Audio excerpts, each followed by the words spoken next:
नियंतं कुरु कर्म त्वं कर्म ज्यायो यकर्मणः शरीरयात्रापि च ते न प्रसिद्धयेद कर्मणः। नियतम नियत कुरु करो कर्म कर्तव्य तुम कर्म करना ज्याय श्रेष्ठ ही निश्चय ही अकर्मण काम न करने की अपेक्षा शरीर का यात्रा पालन निर्वाह अपि भी ते तुम्हारा न कभी नहीं सिद्ध होता अकर्मण बिना काम के।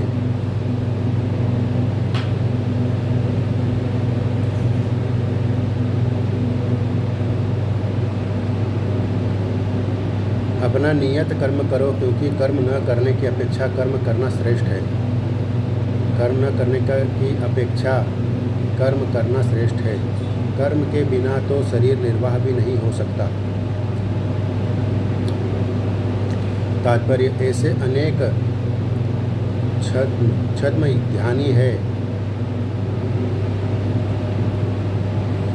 अनेक छद्म ध्यानी है जो अपने आप को उच्च कुलीन बताते हैं तथा ऐसे बड़े बड़े व्यवसायी व्यक्ति हैं जो झूठा दिखावा करते हैं कि आध्यात्मिक जीवन में प्रगति करने के लिए उन्होंने सर्वस्व त्याग दिया है।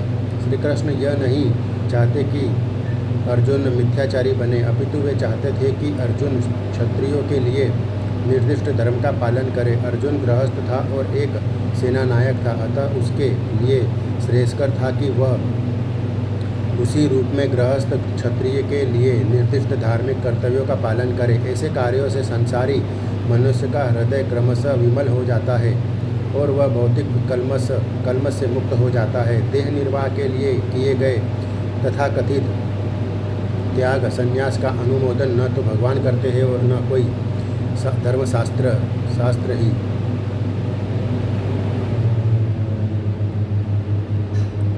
आखिर देह निर्वाह के लिए कुछ न कुछ करना होता है। भौतिकतावादी वासनाओं की शुद्धि के बिना कर्म का मनमाने ढंग से त्याग करना ठीक नहीं।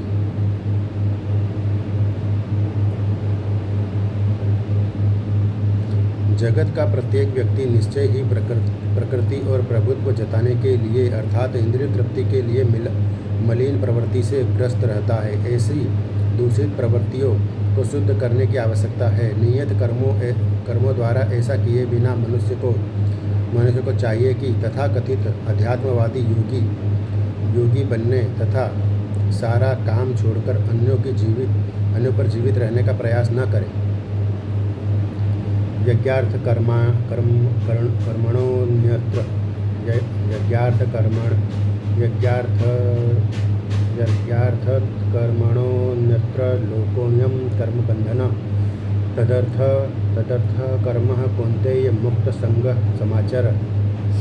यथ अर्थात एकमात्र यज्ञ या विष्णु के लिए किया गया कर्मणा कर्म की अपेक्षा अन्यथा लोक संसार अयम यह कर्म बंधन कर्म के कारण बंधन तथा उस अर्थम के लिए कर्म कौन्तेय हे कुंती पुत्र मुक्त संग फलाकांक्षा से मुक्त समाचार भली भांति आचरण करो। श्री विष्णु के लिए यज्ञ रूप में कर्म करना चाहिए, अन्यथा कर्म के द्वारा इस भौतिक जगत में बंधन उत्पन्न होता है। अतः हे कुंती पुत्र उनकी प्रसन्नता के लिए उनके अपने नियत कर्म करो, इस तरह तुम बंधन से सदा मुक्त रहोगे। हे कुंती पुत्र उनकी प्रसन्नता के लिए अपने नियत कर्म करो, इस तरह तुम बंधन से मुक्त रहोगे। तात्पर्य चूँकि मनुष्य को शरीर के निर्वाह के लिए भी कर्म करना होता है, अतः विशिष्ट सामाजिक स्थिति तथा गुण को ध्यान में रखकर नियत कर्म इस तरह बनाए गए हैं कि उस उद्देश्य की पूर्ति हो सके। यज्ञ का अर्थ भगवान विष्णु है। सारे यज्ञ भगवान विष्णु की प्रसन्नता के लिए है। वेदों का आदेश है यज्ञो वै विष्णु हो। दूसरे शब्दों में चाहे कोई निर्दिष्ट यज्ञ संपन्न करे या प्रत्यक्ष रूप में रूप से भगवान विष्णु की सेवा करे। दोनों से एक ही प्रयोजन सिद्ध होता है। अतः जैसा कि इस श्लोक में संस्तुत किया गया है, कृष्ण भावनामृत यज्ञ ही है। वर्णाश्रम धर्म का भी उद्देश्य भगवान विष्णु को प्रसन्न करना है। वर्णाश्रमाचारवता पुरुषेण पर पुमान विष्णुराराध्यते।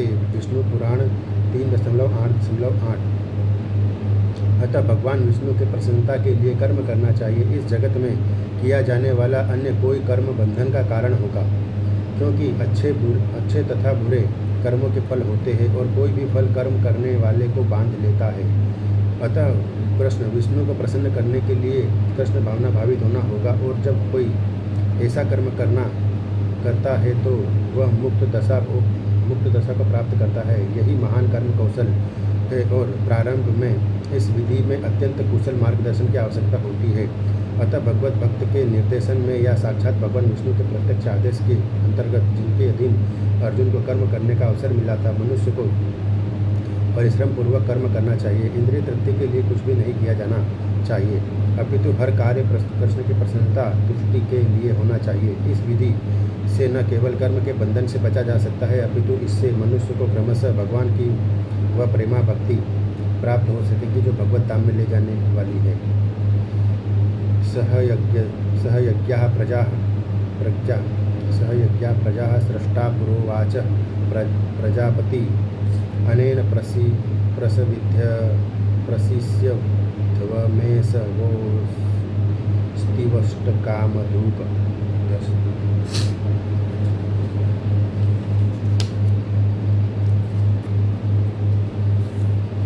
सह के साथ यज्ञों प्रजा संततियों सृष्टान रच कर पूरा प्राचीन काल में उवाच कहा, प्रजापति जीवों के स्वामी ने अनेन इससे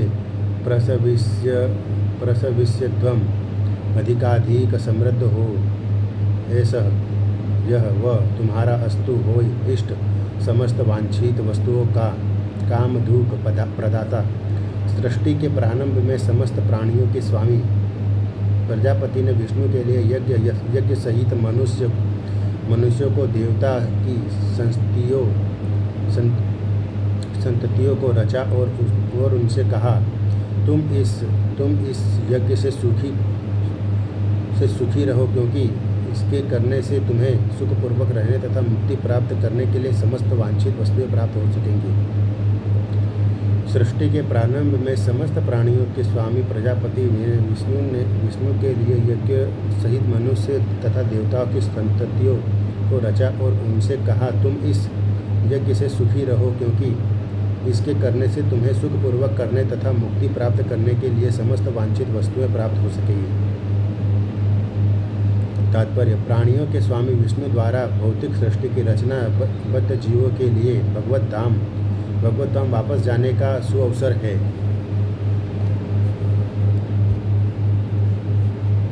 इस सृष्टि के सारे जीव प्रकृति द्वारा बद्ध है, क्योंकि उन्होंने श्री भगवान विष्णु या कृष्ण के साथ अपने संबंध को भुला दिया है। इस शाश्वत संबंध को समझने में वैदिक नियम हमारी सहायता के लिए है, जैसा कि भगवद गीता में कहा गया है, वैदेषु हरेर्वमेव वैदः।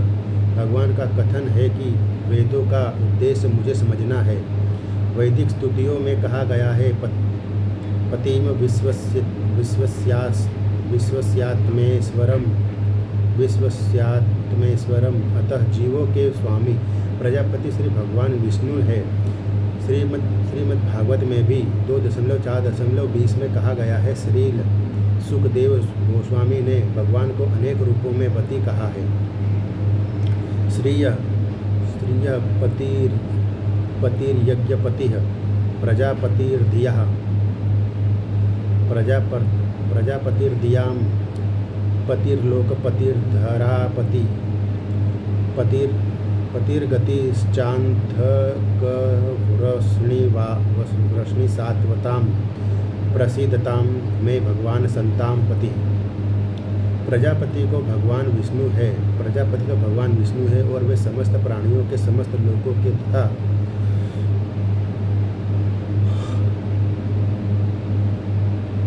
सुंदरता के स्वामी पति है और हर एक के त्राता है। भगवान ने इस भौतिक जगत को इसीलिए रचा है कि बद्ध जीव यह सीख सके कि वे विष्णु को प्रसन्न करने के लिए किस प्रकार यज्ञ करें, जिससे वे इस जगत में चिंता रहित होकर सुखपूर्वक रह सके तथा इस भौतिक देह का अंत होने पर भगवत धाम को जा सके। बद्ध जीव के लिए ही यह संपूर्ण कार्यक्रम है। यज्ञ करने से बद्ध जीव क्रमशः कृष्ण भावना भावित होते हुए और सभी प्रकार के देवतुल्य बनते हैं। कलयुग में वैदिक शास्त्रों ने संकीर्तन यज्ञ, भगवान के नामों का कीर्तन का विधान है और इस दिव्य विधि का प्रवर्तन चैतन्य महाप्रभु द्वारा इस युग के समस्त लोगों के उद्धार के लिए किया गया।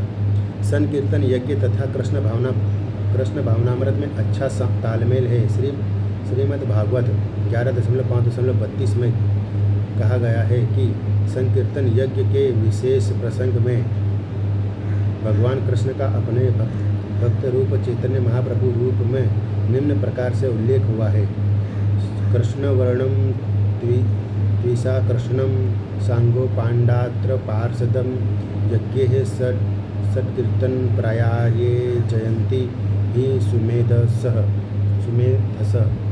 इस कलयुग में जो लोग पर्याप्त बुद्धिमान हैं वे भगवान की अनेक पार्षदों सहित संकीर्तन यज्ञ द्वारा पूजा करेंगे। वेदों में वर्णित अन्य यज्ञों को इस कलिकाल में कर पाना सहज नहीं, किंतु संकीर्तन यज्ञ सुगम है और सभी दृष्टि से अलौकिक है, जैसा कि भगवद गीता में भी 9.14 में स्तुति की गई है। देवान् भावयतानेन ते देवा भावयन्तु वः परस्परं भावयन्तः श्रेयः परं वाप्स्यथ। देवान देवताओं को भावयता प्रसन्न करके अनेन इस यज्ञ से ते वे देवता भावयन्तु प्रसन्न करेंगे, वह तुमको परस्परम आपस में भावयंत एक दूसरे को प्रसन्न करते हुए श्रेय वर मंगल परम अवाप्स्यथ तुम प्राप्त करोगे। यज्ञों के द्वारा प्रसन्न होकर देवता तुम्हें भी प्रसन्न करेंगे और इस तरह मनुष्यों तथा देवताओं के मध्य सहयोग से सबों को प्रसन्नता प्राप्त होगी। तात्पर्य, देवतागण सांसारिक कार्यों के लिए अधिकार प्राप्त प्रशासक है। प्रत्येक जीव द्वारा शरीर धारण करने के लिए आवश्यक वायु प्रकाश जल तथा अन्य सारे वर उन देवताओं के अधिकार में है जो भगवान के शरीर के विभिन्न भागों में असंख्य सहायकों के रूप में स्थित है। उनकी प्रसन्नता तथा अप्रसन्नता मनुष्य द्वारा यज्ञ की संपन्नता पर निर्भर है। कुछ यज्ञ किन्हीं विशेष देवताओं को प्रसन्न करने के लिए होते हैं, किंतु तो भी सारे यज्ञों में भगवान विष्णु को प्रसन्न भोक्ता की भांति पूजा जाता है। भगवद गीता में यह भी कहा गया है कि भगवान कृष्ण स्वयं सभी प्रकार के यज्ञों के भोक्ता है। बोधकारम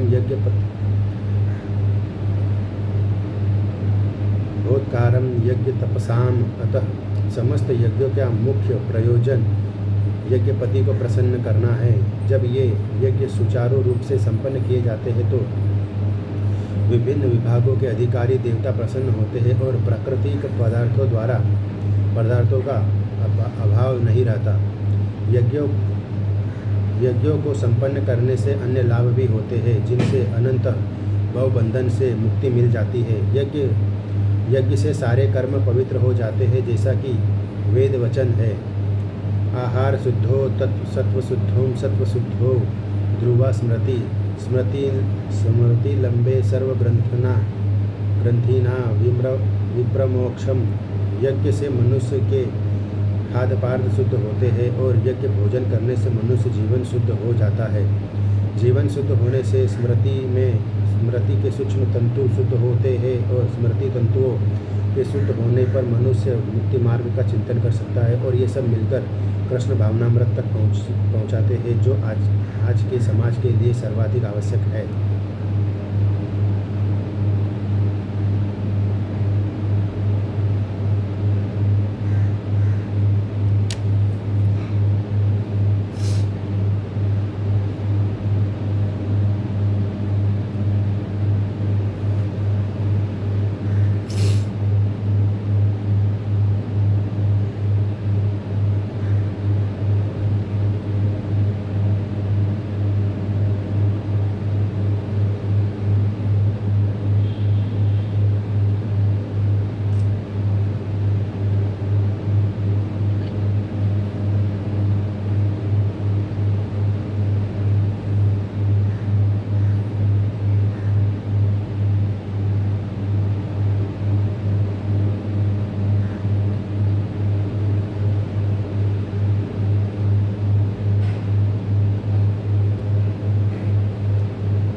इष्टान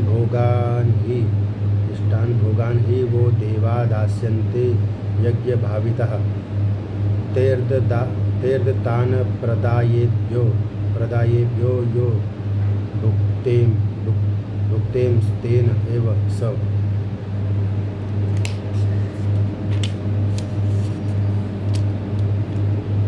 इष्टान वंचित भोगान जीवन की आवश्यकताएं ही निश्चय ही वह तुम्हें देवतागण दास्यन्ते प्रदान करेंगे। यज्ञ भाविता यज्ञ संपन्न करने से प्रसन्न होकर ते उनके द्वारा प्रदान प्रदत्त वस्तुएं अप्रदाय बिना भेंट किए एभ्यम इन देवताओं को यह जो भुगते भोग करता है स्तेन चोर एवं निश्चय ही सह वह जीवन की विभिन्न आवश्यकताओं की पूर्ति करने वाले विभिन्न देवता यज्ञ संपन्न होने पर प्रसन्न होकर तुम्हारी सारी आवश्यकताओं की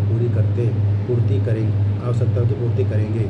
किंतु जो इन उपहारों को देवताओं को अर्पित किए बिना भोगता है वह निश्चित रूप से चोर है। तात्पर्य देवतागण भगवान विष्णु द्वारा भोग सामग्री प्रदान करने के लिए अधिकृत किए गए हैं, अतः नियत यज्ञों द्वारा उन्हें अवश्य संतुष्ट करना चाहिए। वेदों में विभिन्न देवताओं के लिए भिन्न भिन्न प्रकार के यज्ञों की संस्तुति है, किंतु वे सब अंततः भगवान को ही अर्पित किए जाते हैं। किंतु जो यह नहीं समझ सकता कि भगवान क्या है, उसके लिए देव यज्ञ का विधान है। अनुष्ठानकर्ता के भौतिक गुणों के अनुसार वेदों में विभिन्न प्रकार के यज्ञों का विधान है। विभिन्न देवताओं की पूजा भी उसी आधार पर अर्थात गुणों के अनुसार की जाती है। उदाहरणार्थ मांसाहारियों को देवी काली की पूजा करने के लिए कहा जाता है, जो भौतिक प्रकृति की घोर रूपा है, और देवी के समक्ष पशु बलि का आदेश है। किंतु जो सतोगुणी है उनके लिए विष्णु की दिव्य पूजा बताई जाती है। अंततः समस्त यज्ञों को ध्येय उत्तरोत्तर दिव्य पद प्राप्त करना है। सामान्य व्यक्तियों के लिए कम से कम 5 यज्ञ आवश्यक है, जिन्हें पंच महायज्ञ कहते हैं।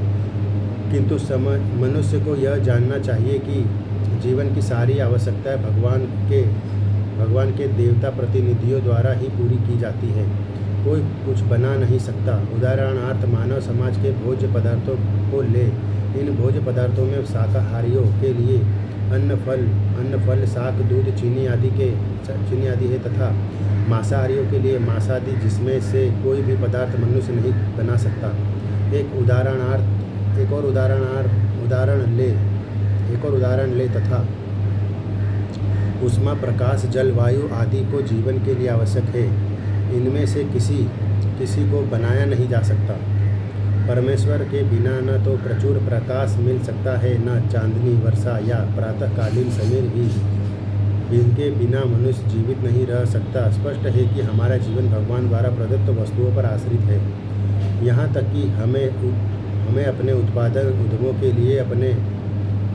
लिए अनेक कच्चे मालों की आवश्यकता होती है, यथा धातु, गंधक, पारद, मैंगनीज तथा अन्य अनेक आवश्यक वस्तुएं, जिनकी पूर्ति भगवान के प्रतिनिधि इस उद्देश्य से करते हैं कि हम इनका समुचित उपयोग करके आत्म साक्षात्कार के लिए अपने आप को स्वस्थ एवं पुष्ट बनाएं, जिससे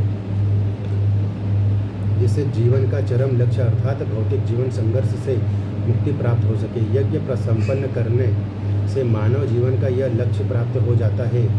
यदि हम जीवन उद्देश्य को भूलकर भगवान के प्रतिनिधियों से अपनी इंद्रिय तृप्ति के लिए वस्तुएं लेते रहेंगे और इस संसार में अधिकाधिक फंसते जाएंगे, तो जो कि सृष्टि का उद्देश्य नहीं है, तो निश्चय ही हम चोर हैं। और इस तरह हम प्रकृति के नियमों द्वारा दंडित होंगे। चोरों का समाज कभी सुखी नहीं रह सकता, क्योंकि उनका कोई जीवन लक्ष्य नहीं होता। भौतिकतावादी चोरों को कभी कोई जीवन लक्ष्य नहीं होता। उन्हें तो केवल इंद्रिय तृप्ति की चिंता रहती है। वे नहीं जानते कि यज्ञ किस तरह किए जाते हैं। किंतु चैतन्य महाप्रभु ने यज्ञ संपन्न करने की सरतलम विधि का प्रवर्तन किया। यह है संकीर्तन यज्ञ जो संसार के किसी भी व्यक्ति द्वारा जो कृष्ण भावनामृत के सिद्धांतों का अंगीकार करता है संपन्न किया जा सकता है। यज्ञ शिष्टासीन संतो मुच्यन्ते सर्वकिल्बिषे भुञ्जते ते त्वघं पापा ये पचन्त्यात्मकारणात्। यज्ञ संपन्न करने के बाद ग्रहण करने किए जाने वाले भोजन को असीन खाने वाले संत भक्तगण मुच्यन्ते छुटकारा पाते हैं सभी तरह के किल्बिषय पापों से भुंजते भोगते हैं ते वे तो लेकिन अधम घोर पापीजन ये जो पंचती भोजन बनाते हैं आत्म कारणात इंद्रिय सुख के लिए। भगवान के भक्त सभी प्रकार के पापों से मुक्त हो जाते हैं क्योंकि वे यज्ञ में अर्पित किए भोजन प्रसाद को ही खाते हैं। अन्य लोग जो अपने इंद्रिय सुख के लिए भोजन बनाते हैं वे निश्चित रूप से पाप खाते हैं।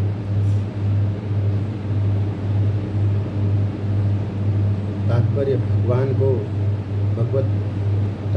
भगवत भक्तों या कृष्ण भावना भावित पुरुषों को संत कहा जाता है। वे सदैव भगवत प्रेम में निमग्न रहते हैं जैसा कि ब्रह्म संहिता में 5.38 में कहा गया है।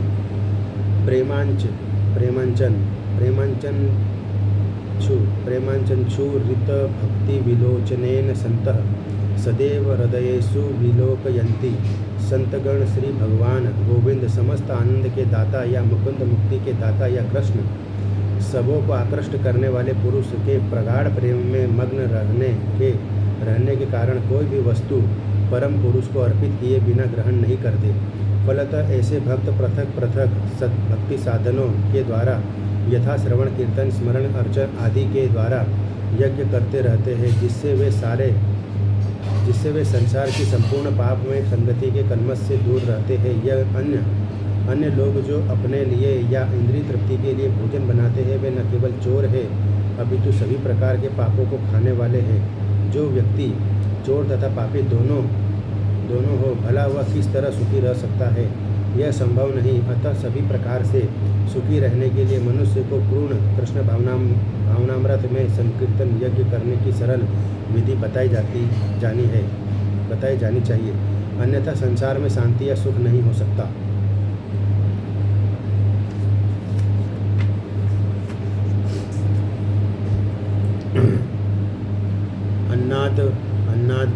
अन्नाद् भवन्ति भूतानि पर्जन्यादन्न संभवः।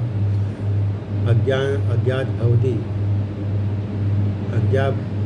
भवति पर्जन्यो यज्ञ कर्म समुद्धव।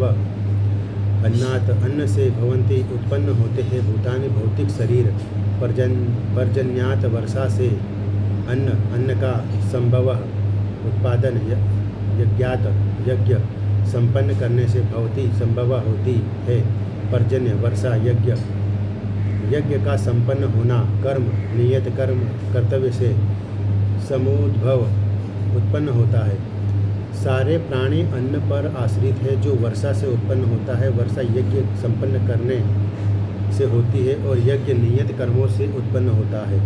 तात्पर्य भगवद गीता के महान टीकाकार श्रील बलदेव विद्याभूषण इस प्रकार लिखते हैं। ये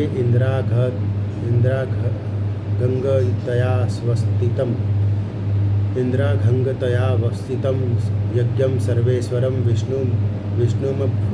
विष्णुमभ्यर्च्य तच्छेष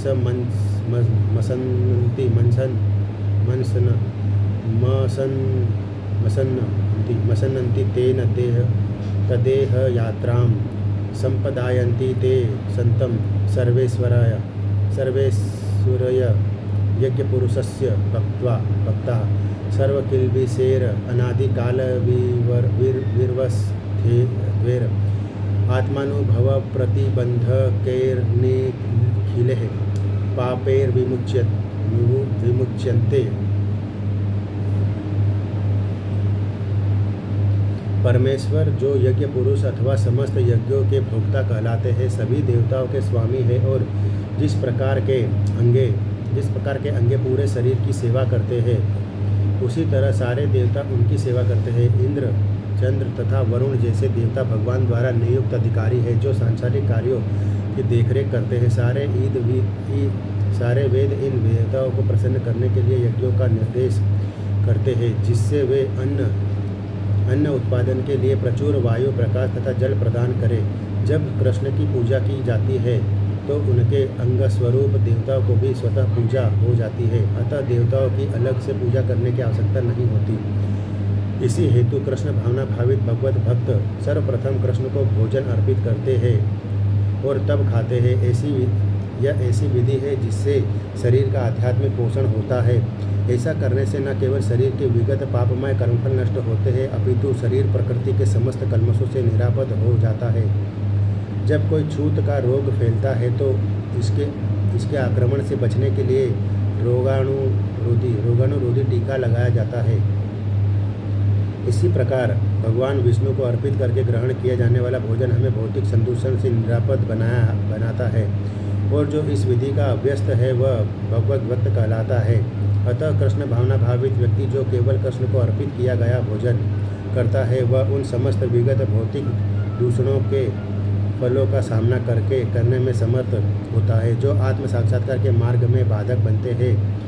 इसके विपरीत जो ऐसा नहीं करता वह अपने पापपूर्ण कर्म को बढ़ाता रहता है, जिससे उसे सारे पाप फलों को भोगने के लिए अगला शरीर कुकरों शुक्रों के समान मिलता है। यह भौतिक जगत नाना कल्मशों से पूर्ण है, और जो भी भगवान के प्रसाद को ग्रहण करके उनसे निरापद हो लेता है वह अपने आक्रमण से बच जाता है। किंतु जो ऐसा नहीं करता वह कल्मश का लक्ष्य बनता है। अन्न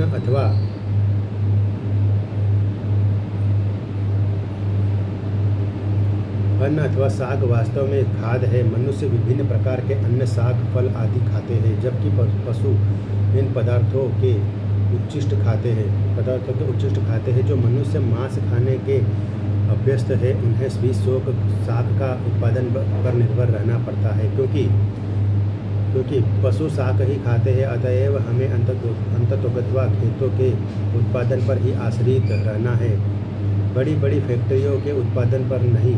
खेतों का यह उत्पादन आकाश से होने वाली प्रचुर वर्षा पर निर्भर करता है, और ऐसी वर्षा इंद्र, सूर्य, चंद्र आदि देवताओं के द्वारा नियंत्रित होती है। ये देवता भगवान के दास है। भगवान को यज्ञों के द्वारा संतुष्ट रखा जा सकता है, अतः जो इन यज्ञों को संपन्न नहीं करता उसे अभाव का सामना करना होगा। यही प्रकृति का नियम है। अतः भोजन के अभाव से बचने के लिए यज्ञ, और विशेष रूप से इस युग के लिए संस्तुति संकीर्तन यज्ञ संपन्न करना चाहिए। कर्म ब्रह्मोद्भवम विद्धि ब्रह्माक्षर समुद्भवम तस्मात् सर्वगतं ब्रह्म नित्यं यज्ञे प्रतिष्ठितम्। कर्म ब्रह्म वेदों से उत्पन्न, विद्धि जानो, ब्रह्म वेद अक्षर परब्रह्म से समुद्भवम साक्षात प्रकट हुआ। तस्मात् अतः सर्वगतम सर्वव्यापी ब्रह्म नित्यम शाश्वत रूप से यज्ञ में प्रतिष्ठितम स्थिति। वेदों में नियमित कर्मों का विधान है, और ये वेद साक्षात श्री भगवान परब्रह्म से प्रकट हुए हैं। फलतः सर्वव्यापी ब्रह्म यज्ञ कर्मों में सदा स्थित रहता है। तात्पर्य इस श्लोक में यज्ञार्थ कर्म अर्थात कृष्ण को प्रसन्न करने के लिए कर्म की आवश्यकता को भली भांति विवेचित किया गया है। यदि हमें यज्ञ पुरुष विष्णु के परिशोध के लिए कर्म करना है तो हमें ब्रह्म या दिव्य वेदों से कर्म की दिशा प्राप्त करनी होगी। अतः सारे वेद कर्मादेशों की संहिताएं हैं। वेदों के निर्देश के बिना किया गया कोई भी कर्म विकर्म या अवैध अथवा पापपूर्ण कर्म कहलाता है। अतः कर्म फल से बचने के लिए सदैव वेदों से प्रदेश प्राप्त करना चाहिए। जिस प्रकार सामान्य जीवन में राज्य के निर्देश के अंतर्गत कार्य करना होता है, उसी प्रकार भगवान के परम राज्य के निर्देशन में कार्य करना चाहिए। वेदों में ऐसे निर्देश भगवान के श्वास से प्रत्यक्ष प्रकट होते हैं। कहा गया है, अस्य महतो भूतस्य निश्वसितम एतद यदत्र वेदो यजुर्वेदः सामवेदोऽथर्वाङ्गिरसः। चारों वेद ऋग्वेद, यजुर्वेद, सामवेद तथा अथर्ववेद भगवान के श्वास से उद्भूत है। बृहदारण्यक उपनिषद 4.5.11 में कहा गया है, ब्रह्म संहिता से प्रमाणित होता है कि सर्वशक्तिमान होने के कारण भगवान